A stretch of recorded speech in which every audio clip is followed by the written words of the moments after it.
বাংলাদেশে দেশ সংস্কারের কাজ চলতেছে। চাঁদাবাজি করতে এসে কোনো দলের নামে বা কোনো মতাদর্শের নামে হয়রানি করে আপনারা আমাদেরকে জানাবেন। এখানে চাতুরী চৌমুহনী বাজারের যেসব ব্যবসায়ীরা রয়েছেন আপনাদের সবার দৃষ্টি আকর্ষণ করতেছি। আমরা আপনাদের এই সন্তান এই আনোয়ারা থেকে উঠে গিয়ে বিভিন্ন বিশ্ববিদ্যালয়ে এবং মাদ্রাসা কলেজ সমূহে পড়ুয়া শিক্ষার্থীরা আপনাদের কাছে আসছি, যেহেতু সারা বাংলাদেশে দেশ সংস্কারের কাজ চলতেছে এর পক্ষে, ন্যায্যতার পক্ষে। এই জন্য আপনাদেরকে সহযোগিতা করার জন্য, আপনাদের কাছ থেকে সহযোগিতা নেওয়ার জন্য আপনাদের কাছে আসছি। এখানে তিনটা বিষয় আপনাদেরকে বলতে চাচ্ছি। এক নম্বর হলো চাঁদাবাজি। কেউ যদি আপনাদেরকে চাঁদাবাজি করতে এসে কোনো দলের নামে বা কোনো মতাদর্শের নামে হয়রানি করে আপনারা আমাদেরকে জানাবেন, আমরা প্রশাসনকে সাথে নিয়ে তা প্রতিহত করব। এবং দুই নম্বর যে ব্যাপার সেটা হলো সিন্ডিকেট।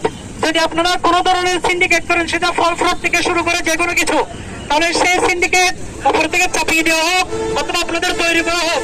আপনারা সেই সকল সিন্ডিকেটকে ভেঙে দিবেন, যেন আপনারা সহ আনোয়ারার সর্বস্তরের মানুষ যথাযথ মূল্যে কম দামে জিনিসপত্র কিনে শান্তিতে থাকতে পারে। 3 নম্বর ব্যাপারটা হলো পরিষ্কার পরিচ্ছন্নতা রাখবেন। এই তো বাজার, এখানে অনেক ময়লা পড়বে, কিন্তু যে ব্যবসায়ীরা রয়েছেন, যে দোকানের সামনে দিল সেই দোকানদাররা এগুলো পরিষ্কার করবেন। সামনে যদি এরকম পরিষ্কার না দিকে, তাহলে প্রশাসনের মাধ্যমে আপনাদের বিরুদ্ধে যথাযথভাবে ব্যবস্থা নেওয়া হবে।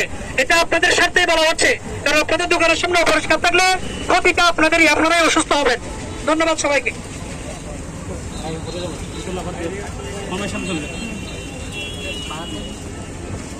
বাসে দিকে চলে যায় সবাই, বাসে দিকে চলে যায়।